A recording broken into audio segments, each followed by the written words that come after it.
വന്ദന. ഇത് കലിയുഗമാണ്. നിങ്ങൾക്ക് കലിയുഗത്തിൽ വിശ്വാസമുണ്ടോ? ഇന്ന് ഞാൻ അവതരിപ്പിക്കാൻ പോകുന്നത് ഈ ചുറ്റും നടക്കുന്ന ചില കാഴ്ചകളാണ്.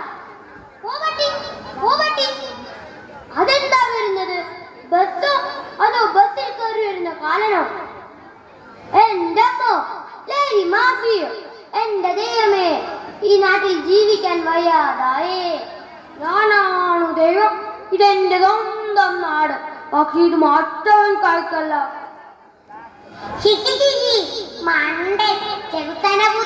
ദൈവത്തിനുണ്ടാവില്ലല്ലോ വക്രബുദ്ധി. നീ ആരാണ്? ഞാനോ? ഞാൻ യമരാജൻ.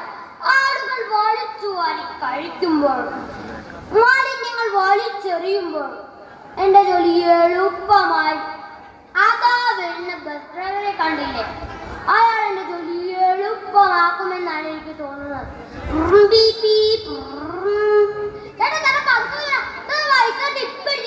ഒന്ന് പോവെണ്ണ, ഇതല്ല ഇതിനപ്പുറം ചാടിക്കടന്നാണ് ഞാൻ.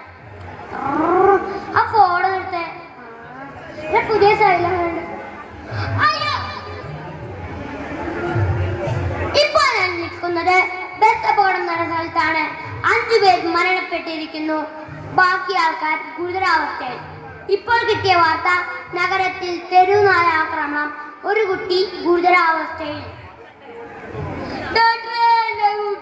സ്കൂളിൽ പോയി വന്നതാ, തെരുവിലേക്ക് കടിച്ചു വരില്ല ഡോക്ടറെ.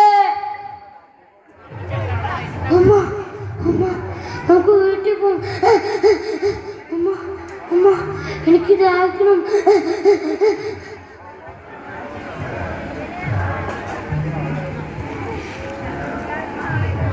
ഇപ്പോൾ കിട്ടിയ വാർത്ത, ഒരു കുട്ടി മയക്കുമരുന്നിന് അടിമയായി സ്വന്തം അമ്മയെ തന്നെ കൊന്നിരിക്കുന്നു. അമ്മ, ആ സിറിഞ്ചിലെ അവസാന തുണ്ടെങ്കിലും എനിക്ക് തരും.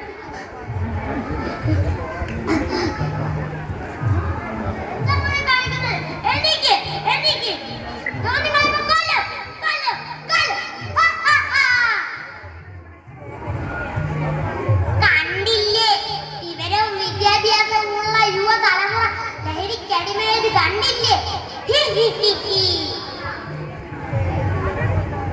രാഹുൽ, നമ്മുടെ കാര്യം എന്താ വീട്ടിൽ പറയട്ടെ? മോളെ, ആദ്യം ഞാൻ പറഞ്ഞ 5 ലക്ഷം എന്താ? ഞാൻ പറഞ്ഞില്ലേ രാഹുൽ എന്റെ ഇല്ല എന്ന്? അല്ലെങ്കിൽ നമ്മുടെ സ്വകാര്യ നിമിഷങ്ങൾ ആ സോഷ്യൽ മീഡിയക്ക് അങ്ങോട്ട് ഇട്ട് കൊടുക്കും. പിന്നത്തെ കാര്യം പറയണോ? രാഹുൽ, അപ്പൊ നീ എന്നെ ചതിക്കായിരുന്നുല്ലേ? ഇനി എനിക്ക് ജീവിക്കണ്ട.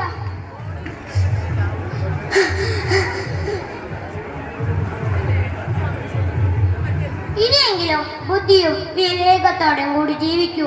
അല്ലെങ്കിൽ ചെകുത്തന്മാരുടെ എണ്ണം കൂടി വരുന്നതാണ്. നന്ദി, നമസ്കാരം.